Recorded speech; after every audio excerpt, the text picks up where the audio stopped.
أعوذ بالله من الشيطان الرجيم بسم الله الرحمن الرحيم رب اشرح لي صدري ويسر لي أمري واحلل عقدة من لساني يفقهوا قولي واجعل لي وزيرا من أهلي رب زدني علما رب زدني علما رب زدني علما آمين بسم الله الرحمن الرحيم سورة الأحزاب مدنية سورہ احزاب آ گئی ہے جی، بڑی اہم سورتوں میں سے ہے۔ اس میں گھریلو قوانین جو ہیں وہ دیے گئے، آئلی جس کو آپ کہتے ہیں۔ یا ایھا النبی، اے نبی صلی اللہ علیہ وسلم، اتق اللہ، اللہ کا تقوی اختیار کیجیے، ولا تطع الکافرین والمنافقین، کافروں اور منافقوں کی اطاعت نہ کیجیے۔ ان اللہ کان علیما حکیما، اللہ علم والا ہے، حکمت والا ہے۔ واتبع ما یوحی الیک، جو وحی آپ پر آ رہی ہے اس کی پیروی کیجیے، میرے ربی کا، آپ کے رب کی طرف سے۔ ان اللہ کان بما تعملون خبیرا، اللہ آپ کے اعمال سے باخبر ہے۔ وتوکل علی اللہ، اللہ پر بھروسہ کیجیے۔ وکفی باللہ وکیلا، اللہ کارسازی کے لیے کافی ہے۔ ما جعل اللہ لرجل من قلبین فی جوفہ، کسی آدمی کے سینے میں اللہ نے دو دل نہیں رکھے۔ وما جعل ازواجکم، نہیں بنائی اس سے تمہارے لیے بیویاں تمہاری، لائی جن کے لیے تظاہرون، تم اظہار کرتے ہو، منہم امہاتکم، کہ مائیں ہیں تمہاری۔ اللہ کہتے ہیں کسی کے سینے میں دو دل نہیں ہے کہ ایک رشتے کو لے کر، ایک بندے کو لے کر دو جذبات رکھے۔ تو جو بیویاں ہیں وہ مائیں نہیں ہیں۔ یہ قسم کھاتے تھے بیویوں کی ناراضگی میں نا کہ آج سے تم میرے لیے میری ماں ہو، یا آج سے تم میرے لیے میری بہن کی طرح ہو، اسے زہار کہتے تھے عربی میں۔ تو اللہ پاک نے کہا کہ یہ جو تم کہہ دیتے ہو نا بکواس بات، اس کی کوئی اہمیت نہیں ہے، بیویاں بیویاں ہی رہیں گی، مائیں نہیں ہو سکتی۔ وما جعل ادعیاءکم ابناءکم، اور نہ جنہیں تم منہ سے پکار لیتے ہو تمہارے بیٹے ہو جاتے ہیں۔ وہ بولے بیٹے جی یہ پالک اڈاپٹڈ، کہ تم نے کہا بیٹا تو تمہارا بیٹا نہیں ہو گیا۔ ذالکم قولکم بافواہکم، یہ تمہاری زبان کی باتیں ہیں۔ واللہ یقول الحق، اللہ حق کا، اللہ سچی بات کہتا ہے۔ وہو یہدی السبیل، اور وہ سیدھا راستہ دکھاتا ہے۔ ادعوہم لآبائہم، جن بچوں کو تم پرورش کرو انہیں ان کے باپوں کے نام سے پکارو۔ وہ اقسط عند اللہ، یہ اللہ کے ہاں زیادہ پسندیدہ اور انصاف والا طریقہ ہے۔ فإن لم تعلموا، اگر تم نہیں جانتے آباءہم، ان کے باپوں کو، جیسے جنگ وغیرہ میں، سیلاب وغیرہ میں چھوٹے بچے مل جاتے ہیں تو پتہ نہیں ہوتا کس کے بچے ہیں۔ فإخوانکم فی الدین وموالیکم، وہ تمہارے دینی بھائی ہیں، تمہارے دوست ہیں۔ ولیس علیکم جناح، کوئی گناہ نہیں تم پر، فیما اخطأتم بہ، وہ خطا جو تم پہلے کر چکے، ولکن ما، لیکن جو کچھ تعمدت قلوبکم، تمہارے دل جان بوجھ کر کرے ان کا حساب ہوگا۔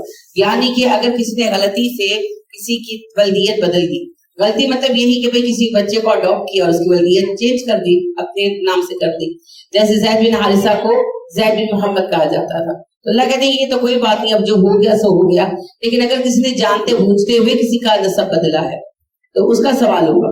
یہ جو آپ پڑھتے ہیں نا حدیث کہ جی نبی اکرم صلی اللہ علیہ وسلم نے کہا کہ اللہ معاف نہیں کریں گے ان لوگوں کو جو اپنے باپ کا نام بدل دیتے، وہ یہی ہے معاملہ۔ اس میں کئی لوگ یہ کہتے ہیں کہ جی عورت اپنے ساتھ شوہر کا نام نہیں لگا سکتی، نہیں جی، باپ کا نام باپ سے بدلا جاتا ہے، شوہر سے تھوڑی بدلا جا سکتا۔ شوہر کی کوئی بیٹی تھوڑی کہے گا آپ کو، وہ تو پتہ ہے مسز فلاں مطلب اس کی بیوی ہے، وہ تو سینٹینس ہے پورا ایکچولی، مسز عرفان کی، یہ عرفان کی بیوی ہے، تو وہ عربی میں بھی آپ لکھتے ہیں زوجائے فلاں، تو یہ نہیں مراد، اس سے مراد یہ ہے اپنے باپ کی جگہ کسی دوسرے کا نام لگانا۔ نسب بدل لینا بھی حرام ہے موچی، لیٹ سپوز، ویسے تو کوئی اس میں رکھا کچھ نہیں، لیکن ایک اصول کی بات ہے نا، نسل سے موچی ہیں اور ساتھ لگا لینا سید یا قریشی، تو یہ جو ہے نسب بدلنا بھی حرام ہے اور باپ کا نام بدلنا بھی حرام ہے، پھر چاہے وہ پیپر میں ہی کیوں نہ بدلا گیا ہو۔ یعنی کہ میری اپنی، ہماری فیملی کے دور کے رشتے دار ہیں، تو انہوں نے باہر جانے کے لیے اپنے بھائی کی بیٹی کو بھی لے کر جانا چاہتے تھے، تو اسے اپنی بیٹی شو کرایا فیک ڈاکیومنٹس میں۔ پرانی بات ہے، اب تو فراڈ مشکل ہو گئے، یہ میرے بچپن کی بات ہے، تب کمپیوٹرائز سسٹم نہیں تھے، تو سارا انہوں نے فیک ڈاکیومنٹ بنوایا، جس کو کہتے ہیں پیدائشی پرچی اور سب کچھ، زیرو سے اوپر تک فیک ڈاکیومنٹس بنائے۔ فیملی میں سب کو پتا ہے کہ بھتیجی ہے، لیکن فراڈ ہے نا، بہت بڑا فراڈ ہے، تو یہ حرام ہے کام۔ جی آپ کیا کہہ رہی ہیں؟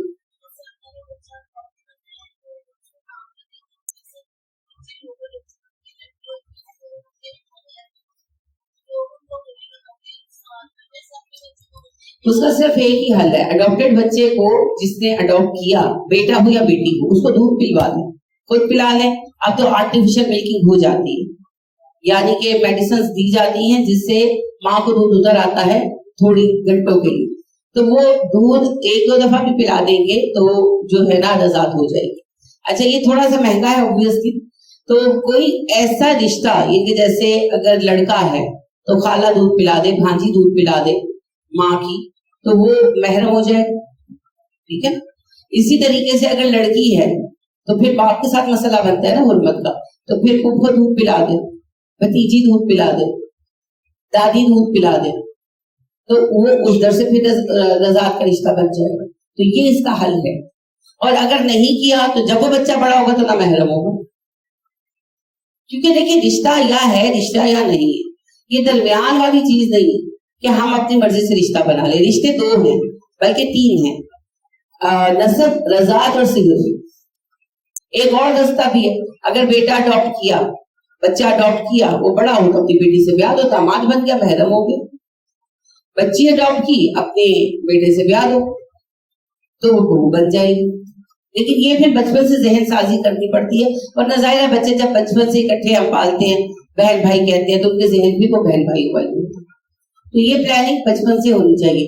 مگر مسئلہ یہ ہے کہ ہمارے یہاں محرم نہ محرم کا تصور ہی نہیں ہے۔ ہماری تو اب تو پھر تھوڑا سا چینج آ گیا، ورنہ جو ہماری والدہ وغیرہ لوگ تھے وہ تو محلے کے بچوں کو بھی جھپیاں ڈال کے پھرتے تھے، اور کہا جاتا تھا لو ایک دی ماں کے سب دی ماں، نہیں ایک دی ماں تے ایک دی ماں۔ محرم اور نامحرم کا فرق ہمیشہ رہے گا، یہ اللہ کا بنایا ہوا فرق ہے، یہ میرے آپ کی بات نہیں ہے۔ اور ایک اور اس طرح کی باتیں، ان کے اس طرح بہت باتیں ہوتی تھی کہ کیا آنکھوں میں حیا ہوتی ہے، نہیں جی، حیا جو ہے آنکھوں میں ہو یا نہ ہو پردے میں نظر آتی ہے، اور اللہ نے اس کو لاگو کیا۔ تو یہ جو چیزیں ہیں نا محرم اور نامحرم کی، ہمارے بڑے صغیر میں اس کا زیادہ احترام نہیں کیا جاتا رہا، اب لوگوں میں شعور آ رہا۔ تو ہمارے گھر میں ماشاءاللہ میری والدہ شروع سے دین کی طرف بہت ان کا رجحان تھا، ایجوکیٹڈ تو زیادہ نہیں تھی، قرآن پاک بہت اچھا پڑھا ہوا تھا، پڑھاتی بھی تھی۔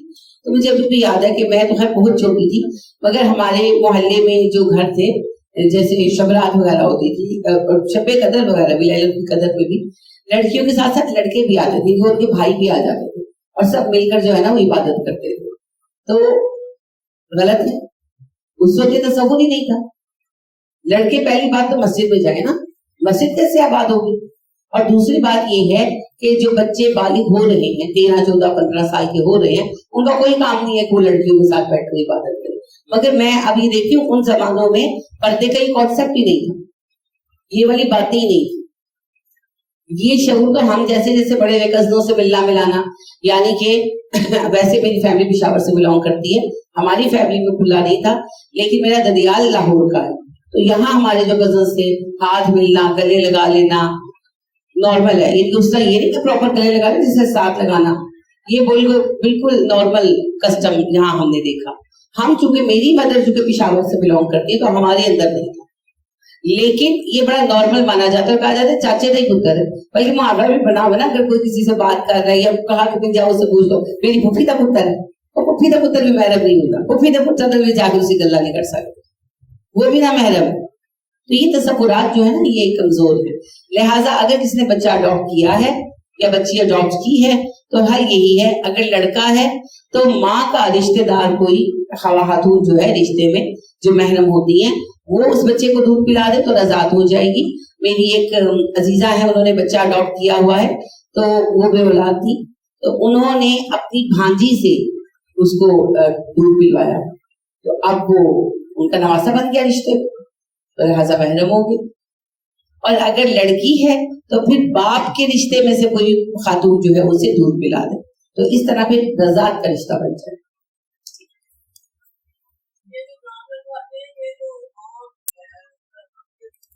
لیکن حرام ہے جی، حرام ہے۔ پتہ ہے کیا سارا نسب بدل جاتا ہے، بعض اوقات بچوں کو بتاتے بھی نہیں، بالکل بھی نہیں بتاتے، بلکہ اس پر ایک بڑا سنجیدہ کیس ہوا تھا، کیس بمانے کے یعنی کہ نا ریل واقعہ پیش آیا تھا کہ ایک فیملی نے بچہ، دو بہنیں تھیں ایک ہی فیملی میں اور ایک کی اولاد نہیں تھی، تو وہ بہت اپسیٹ تھے.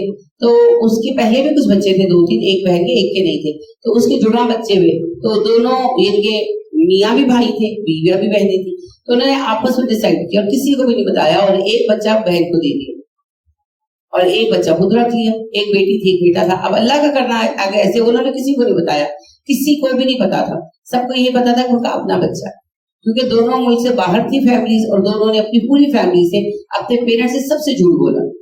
اب ایونچولی آگے چل کر یہ ہوا, صرف ان کے ماموں کو ایک بھائی کو پتا تھا. اینیویز آگے چل کر پھر یہ ہوا کہ وہ بچہ بچی ان کا وہ بچہ اپنی چچا کی ایک بیٹی کو پسند کرنے لگے, کیونکہ ان کو تو پتا نہیں تھا, وہ تو چچا تھا کہ بچے سمجھتے تھے. تو وہ جب گھر والوں نے انکار کیا تو وہ گھر سے بھاگ گئے. انہوں نے گھر سے بھاگ کے شادی کر. اب جب تک ان کو ڈھونڈا, جب تک پہنچے, بات کہاں سے کہاں چلی گئی. تو پھر بعد میں وہ بچی نے سوسائڈ کر لی جب اسے صحیح بات پتا چلی.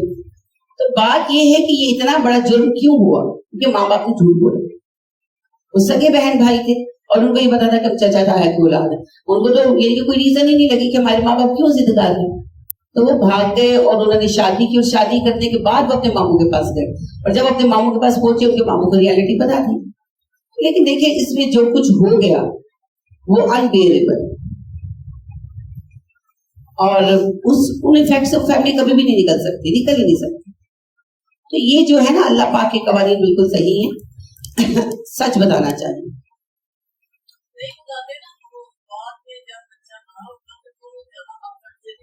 اپسیٹ بھی ہوتا ہے. پھر آپ دیکھیں وراثت کا فرق پڑتا ہے. ابھی میری اپنی فیملی میں ہی ایک فیملی, یعنی کہ پھر وہی بات ہے, 2 بھائی تھے, ایک بھائی کا اولاد نہیں تھی, دوسرے کے ماشاءاللہ پہلے ایک بیٹا ہوا, پھر دوسرا بیٹا ہوا تو انہوں نے اپنے بھائی کو دے دیا. اچھا بچپن میں تو نہیں بتایا, جب جوان ہو گیا بتا دیا. چلے اب مسئلہ یہ ہے, اس کے بھی پھر بعد میں بچے ہو گئے, ٹھیک ہے. اب جس بھائی نے بچہ اڈاپٹ کیا ہے اس کے اپنے 2 بچے, اور جس بھائی نے بچہ دیا اس بیٹے کے علاوہ بھی 3 بیٹے ہیں. اب وہ بچہ نہ ادھر پوری طرح سیٹل ہو پاتا نہ ادھر. ایک اور ہے مسئلہ یہ ہے, اب ماں باپ کہتے ہیں کہ اب جائیداد میں سے حصہ دیں گے. اب وہ بچے جو ہے بھائی جو ہے وہ کہتے ہیں کیوں, انہوں نے اڈاپٹ کیا, وہ حصہ دیں. اب وہ تو صرف ایک بیٹا ہے ان کا, ایک بیٹی ہے, اس کا حصہ تو میجر ہے. اب وہ کہتے ہیں میں اپنی جائیداد ان کی ٹھیک ٹھاک ہے, تو وہ کہتے ہیں میں اپنی جائیداد میں سے حصہ کیوں دوں. اب وہ غلط تو نہیں ہو, سچا بچہ. اب وہ بچہ نہ ادھر بول سکتے نہ ادھر بول سکتا, وہ بیچارہ تو بیچ میں وہ بینگن بنا ہوا ہے. تو یہ بہت بیکار بات ہے, شروع سے یہ معاملہ ٹھیک رکھنی چاہیے.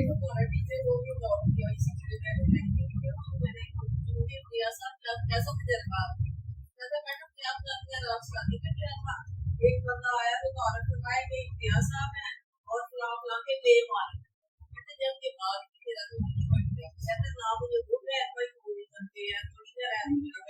صحیح کہہ رہی ہیں. پتہ کیا, ادھر بھی ان بچوں کا قصور نہیں ہے. ان بچوں کو پتا کب چلا, جب اس بچے کی شادی جس دن نکاح تھا اس دن پتا چلا. اب ان بچوں کو بھی شروع سے پتا وہ تائی کا بیٹا ہے, وہ ایک ذہن بنا ہوتا ہے نا کتنی جائیداد ہے یہ. اب وہ کہتے ہیں کہ یہ ان کا بھائی ہے, وہ کہتے ہیں یہ ان کا بھائی ہے, وہ بیچارہ کہاں جائے. تو یہ بڑا ظلم بنایا ہوا ہے. تو یہ بالکل نہیں کرنا چاہیے. کفالت ہوتی ہے, یہ میں نے اپنی بہو کی فیملی میں بہت اچھا طریقہ دیکھا. میری جو بہو عائشہ ہیں ان کے تایا بھی بے اولاد ہیں, تو ان کے والد نے عائشہ جو ہے اپنے بھائی کو دے دی, ٹھیک ہے, مگر انہوں نے اس طرح نہیں دی. ان کے پاس سوتی تھی, کرتی تھی, مگر وہ اس کی کفالت کرتے تھے. اسلام میں کفالت ہے, وہ اس کی کفالت کرتے تھے, اور وہ انہی کے ساتھ جب ایون ہم نے جب رشتہ بھی مانگا تو عائشہ کے والد نے کہا یہ میرے بھائی کی بیٹی ہے, وہی کریں گے فیصلہ. تو لیکن نہ انہوں نے بلکہ یہ چینج کی, نہ گھر چینج کیا, کچھ بھی نہیں, کفالت کی. اور باقی یہ ہے کہ وہ عائشہ جب چھوٹی تھی تو ان کے پاس سوتی تھی, ان کے ساتھ کرتی تھی. That's all. یہ ہے اسلام کا طریقہ کہ اگلے کا دل بھی خوش ہو جائے اور چیزیں بھی اپنی جگہوں پر رہیں. اسے کہتے ہیں کفالت. اسلام نے اڈاپشن ختم کر دی, کفالت برقرار رکھی. جیسے علی رضی اللہ تعالیٰ عنہ کی کفالت نبی کریم صلی اللہ علیہ وسلم نے کی, تو کفالت کی جا سکتی.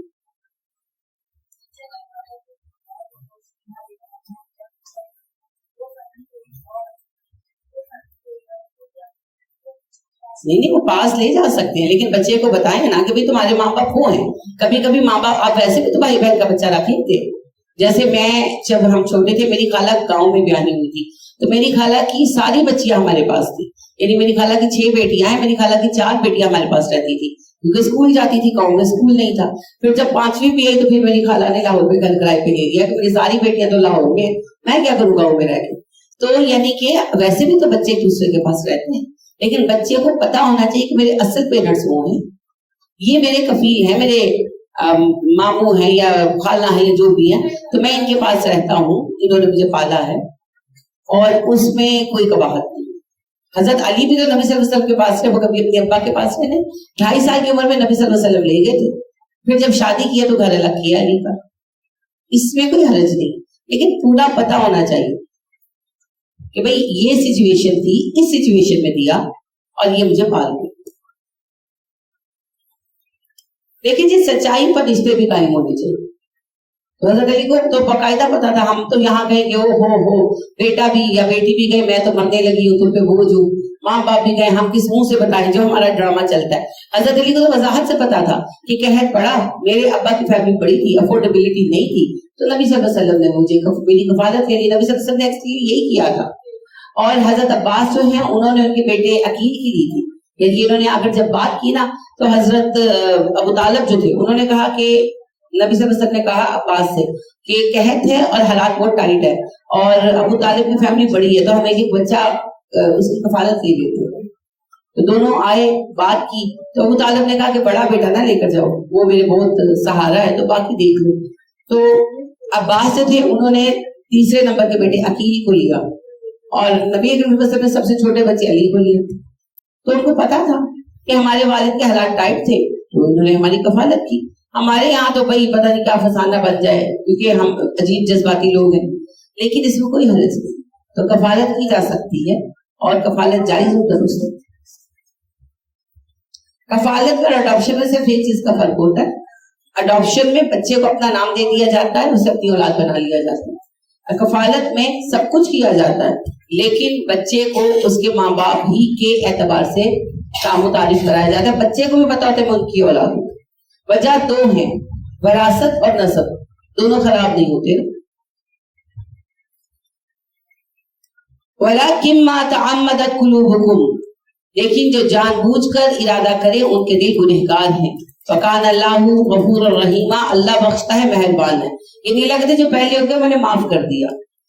النبی اولی بالمؤمنین من انفسہم، یہ نبی مومنوں کے جان سے بھی زیادہ ان کے قریب ان کے حقدار ہیں. وازواجہ امہاتہم، اور نبی کی بیویاں امت کی مائیں ہیں. واولی الارحام، اور رشتہ دار، بعضہم اولی ببعض، ایک دوسرے کے زیادہ قریب ہیں. فی کتاب اللہ، اللہ کے قانون میں. من المؤمنین والمہاجرین، مومنوں اور مہاجروں کی نسبت، یعنی جب مہاجرین آنا شروع ہوئے تو انہیں بھائی بنایا گیا نا، تو انہیں وراثت میں حصہ بھی ملنے لگا. تو اب اللہ نے 6 ہجری تھا جب اللہ نے کہا نہیں، وراثت مہاجرین کو نہیں جائے گی، وراثت رشتہ داروں کا حق ہے.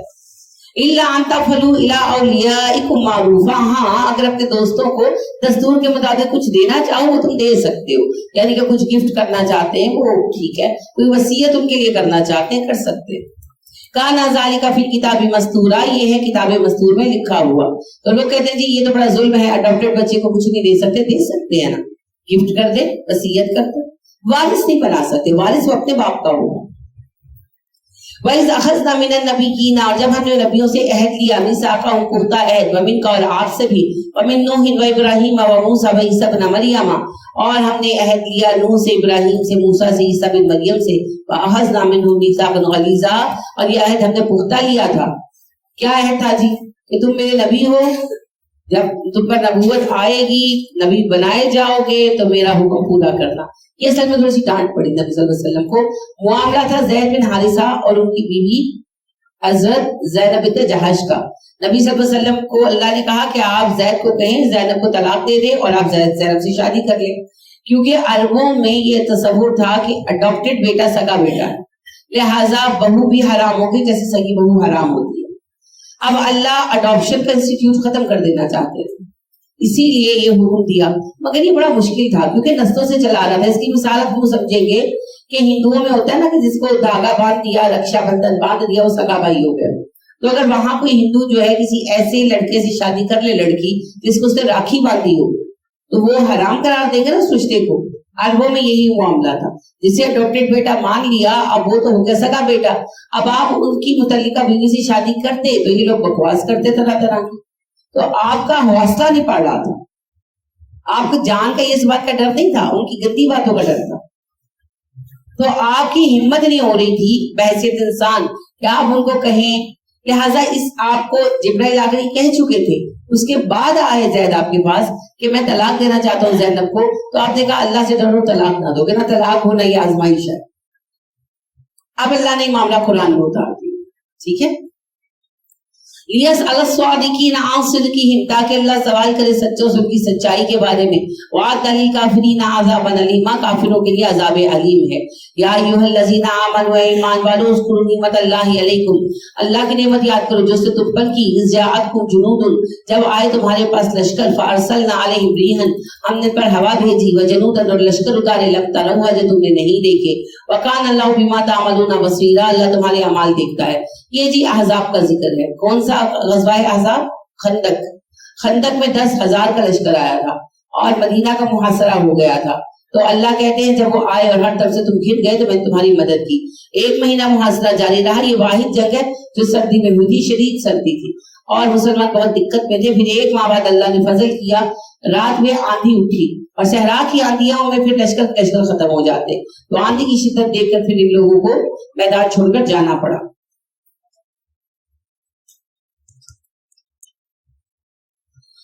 جاؤکم من فوقکم, جب وہ آئے تمہارے پاس اوپر سے. ومن اسفل منکم, اور نیچے سے, یعنی کہ ہر طرف سے. آگے نا مدینہ اگر آپ دیکھیں تو 3 طرف سے تو سراؤنڈڈ ہے, ایک سائڈ اس کی کھلی ہے, تو وہاں وہ ہر طرف سے آگے. اوپر سے مراد مکہ تھا اور نیچے سے مراد جو ہے بحر عرب کے کنارے کے قبیلے تھے. تو ہر قبیلے سے ڈیمانڈ کی تھی قریش نے 1,000 بندہ پرووائڈ کر. سب قبیلوں نے کیا تھا, پورا راستہ بلاک کر دیا تھا.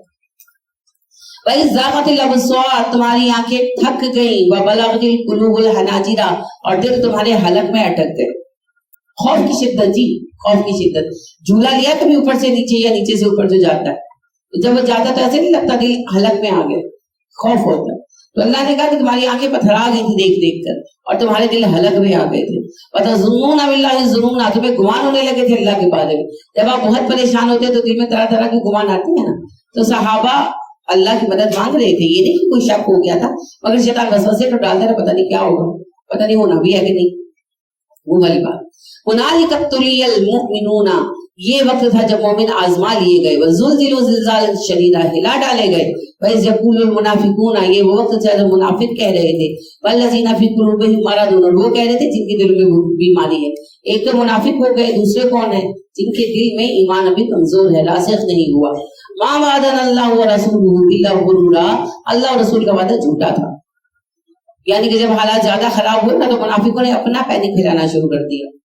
وَإِذْ قَالَتْ طَائِفَةٌ مِّنْهُمْ, اور جب کہا ایک گروہ نے ان میں سے, یا اہل یثرب, اے اہل یثرب, لا مقام لکم فارجعوا, تمہارے ٹھہرنے کی جگہ نہیں, واپس چلو. یعنی کہ اندر اندر مسلمانوں کو پریشان کرنے لگ گئے نا. تو اگر ایک بندہ بھی ہٹتا ہے تو نفری تو کم ہوتی ہے. وَيَسْتَأْذِنُ فَرِيقٌ مِّنْهُمُ النَّبِيَّ, ان کا ایک گروہ نبی سے کہہ رہا تھا اجازت مانگتے ہوئے. يَقُولُونَ إِنَّا بُيُوتُنَا عَوْرَةٌ, ہمارے گھر کھلے ہیں, غیر محفوظ ہے. وَمَا هِيَ بِعَوْرَةٍ, وہ نہیں تھے غیر محفوظ. إِن يُرِيدُونَ إِلَّا فِرَارًا, وہ تو صرف بھاگ جانا چاہتے تھے. جنگ بڑی سخت تھی, ہتھیاروں کی کم تھی اور اعصاب کی زیادہ تھی. سردی بہت زیادہ تھی, راتوں میں آگ بھی نہیں جلا سکتے تھے, مورچوں پر بیٹھے ہوئے تھے. اور ظاہر ہے ہمارے جیسے ان کے پاس سویٹر بھی نہیں تھے, کمبل بھی نہیں تھے, بس کاٹ رہے تھے سردی, مورچے سے ہل نہیں سکتے تھے. دھوپ تو تھی جی بالکل. تو اب اس ساری صورتحال کے اندر صحابہ کرام رضی اللہ تعالیٰ عنہم علیہم اجمعین تو ڈٹے رہے.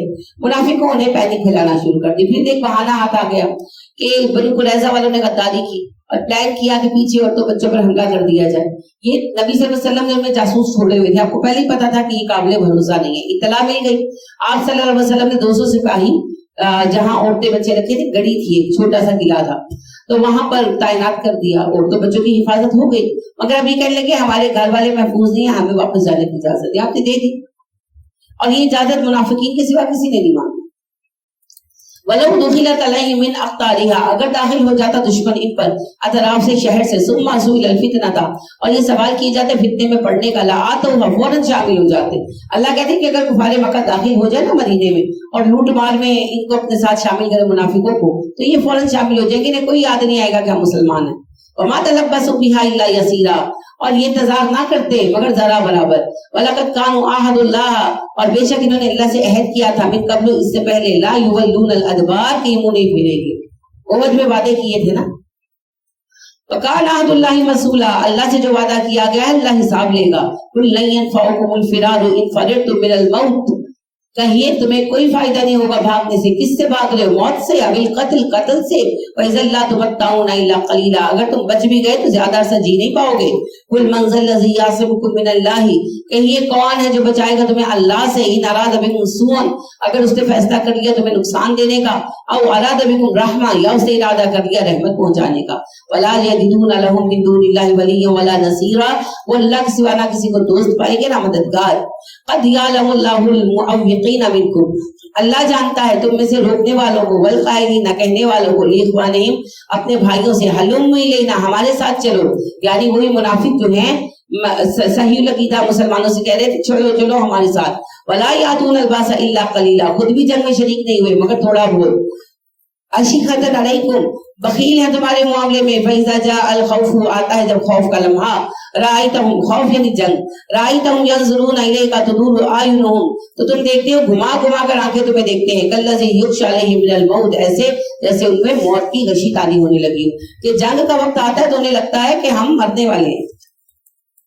فَإِذَا ذَهَبَ الْخَوْفُ، جب خوف چلا جاتا ہے، سَلَكُوكُمْ بِأَلْسِنَةٍ حِدَادٍ، بد زبانی کے لیے اپنی زبانیں تیز کر لیتے ہیں، أَشِحَّةً عَلَى الْخَيْرِ، بھلائی میں بڑے ہی بخیل ہے۔ أُولَٰئِكَ لَمْ يُؤْمِنُوا فَأَحْبَطَ اللَّهُ أَعْمَالَهُمْ، یہ اعمالهم، یہی وہ لوگ ہیں جو حقیقت ایمان نہیں لائے اور اللہ نے ان کے اعمال برباد کر دیے۔ وَكَانَ ذَلِكَ عَلَى اللَّهِ يَسِيرًا، یہ اللہ پر بہت آسان ہے۔ يَحْسَبُونَ الْأَحْزَابَ، گروہ یہ سمجھتے ہیں، لم يذهبوا، وہ نہیں گئے، منافق وغیرہ جب راتوں رات یہ لوگ چلے گئے نا، جو کفار مکہ تھے، آندھی اٹھی راتوں رات چلے گئے، تو نبی صلی اللہ علیہ وسلم نے صبح تحقیق بھی کرائی، 2 صحابہ کو بھیجا، پہلے جو ہیں آپ کے کزن تھے ان کو بھیجا عبداللہ بن زبیر، تو وہ آئے، انہوں نے آ کر آگے پیغام دیا کہ نبی صلی اللہ علیہ وسلم کو پیغام دو، کہ چلے گئے اور خود جا کر سو گئے۔ پھر آپ صلی اللہ علیہ وسلم نے دوبارہ جو ہے ان کو بھیجا حذیفہ بن یمان کو، پھر انہوں نے آ کر بتایا کہ نبی صلی اللہ علیہ وسلم چھاؤنی خالی ہے، چلے گئے ہیں دشمن۔ لیکن یہ منافق ہے کہ نہیں، انہوں نے گھات لگائی ہوئی ہے، پلٹ کر حملہ کریں گے، دھوکہ ہے ان کا چال۔ اس سے نا شہر میں پینک پھیلتی ہے نا، لوگ پریشان ہو جاتے ہیں، تو پریشانی شہر میں پیدا کرتی۔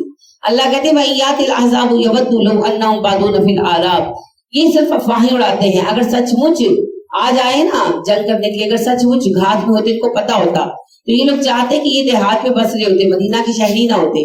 یسألون عن انبائکم، لوگوں سے تمہارے بارے میں پوچھ لیتے، یعنی اللہ کہتے ہیں کہ اتنے ڈرپوک لوگ ہیں کہ اگر واقعی دشمن گھات میں ہوتا تو یہ مدینہ میں ٹکے نہ ہوتے، بھاگ گئے ہوتے۔ وَلَوْ كَانُوا فِيكُمْ مَا قَاتَلُوا إِلَّا قَلِيلًا، اگر تمہارے مابین موجود ہوتے جنگ نہ کرتے، تھوڑا بہت۔ لَقَدْ كَانَ لَكُمْ فِي رَسُولِ اللَّهِ أُسْوَةٌ حَسَنَةٌ، لوگوں تمہارے لیے نمونہ نبی کی زندگی ہے، لمن كَانَ يَرْجُو اللَّهَ، ہر اس بندے کے لیے جو امید رکھتا ہے اللہ سے ملاقات کی، وَالْيَوْمَ الْآخِرِ، آخرت کے دن کی، وَذَكَرَ اللَّهَ كَثِيرًا، اور اللہ کو کثرت سے یاد کرنے والا ہے۔ وَلَمَّا رَأَى الْمُؤْمِنُونَ الْأَحْزَابَ، اور جب دیکھا مومنوں نے، یہ تو کافروں کا منافقوں کا بیان ہو گیا نا، اب اللہ کے جب صحیح مومنوں نے دیکھا ان احزاب کو، ان گروہوں کو، قالوا هذا ما وعد الله ورسوله، تو کہنے لگے کہ یہ وہی وعدہ ہے جو اللہ اور رسول نے ہم سے کیا تھا۔ کب کیا تھا؟ پڑھا ہے آپ نے یہ وعدہ؟ آل عمران میں پڑھا جی، آپ پڑھتے ہیں بھول جاتے ہیں۔ آل عمران میں اللہ پاک نے کہا غزوہ احد پر تبصرہ کرتے ہوئے کہ ابھی تو میں نے تمہیں آزمایا نہیں، ابھی تو بڑی آزمائش آئے گی، تمہیں ہلا کر دیکھوں گا جیسے تم سے پہلی امتیں ہلا ڈالی گئی، اور نبی تک پکار اٹھے کہ کب آئے گی اللہ کی مدد۔ تو جب احزاب کا لشکر آیا تو مسلمانوں نے، عمر فاروق کہتے ہیں کہ ہم نے کہا یہ وہی آزمائش ہے جس کا اللہ نے ہم سے کہا تھا کہ لوں گا تمہارا ٹیسٹ، لے کر رہوں گا۔ صدق اللہ و رسولہ، اللہ رسول نے سچ کہا تھا۔ وما زادهم الا ایمانا و تسلیما، اس آزمائش نے ان کی ایمان اور ان کی سپردگی کو بڑھا دیا۔ من المؤمنین رجال صدقوا ما عاهدوا الله علیہ، اور ایمان لانے والوں میں ایسے مرد ہیں جنہوں نے اللہ سے کیا ہے سچ کر دکھایا، شہید ہو گئے۔ ومنهم من قضى نحبه، کوئی ایسے ہیں جو اپنی نظر پوری کر چکے، ومنهم من ينتظر، کوئی منتظر ہے، کچھ شہید ہو گئے اور کچھ ابھی نہیں ہوئے، تو شہادت تو بس میں نہیں ہے نا، میدان جنگ میں جانا بس میں ہے. وما بدلوا تبدیلا، البتہ انہوں نے ارادہ نہیں بدلا.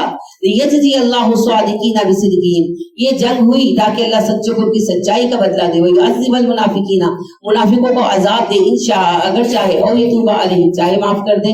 ان اللہ کان غفور الرحیم، اللہ بخشنے والا مہربان ہے. ورد اللہ الذین کفروا، پھیر دیا اللہ نے کافروں کو، بغیظہم غضب کے ساتھ، بل کھاتے ہوئے، لم ینالوا خیرا، انہیں کوئی نفع نہیں ہوا. اتنی بڑی جنگ ارینج کی مگر حاصل وصول کیا ہوا؟ کچھ بھی نہیں. وَكَفَى اللَّهُ الْمُؤْمِنِينَ الْقِتَالَ، اللہ مومنوں کی طرف سے جنگ کرنے کے لیے تنہا کافی ہے. یعنی کہ جب وہ بھاگے ہیں تو مسلمانوں نے کچھ بھی نہیں کیا. اتنی شدید آندھی اٹھی کہ مسلمان خود مورچوں میں دبک گئے، لیکن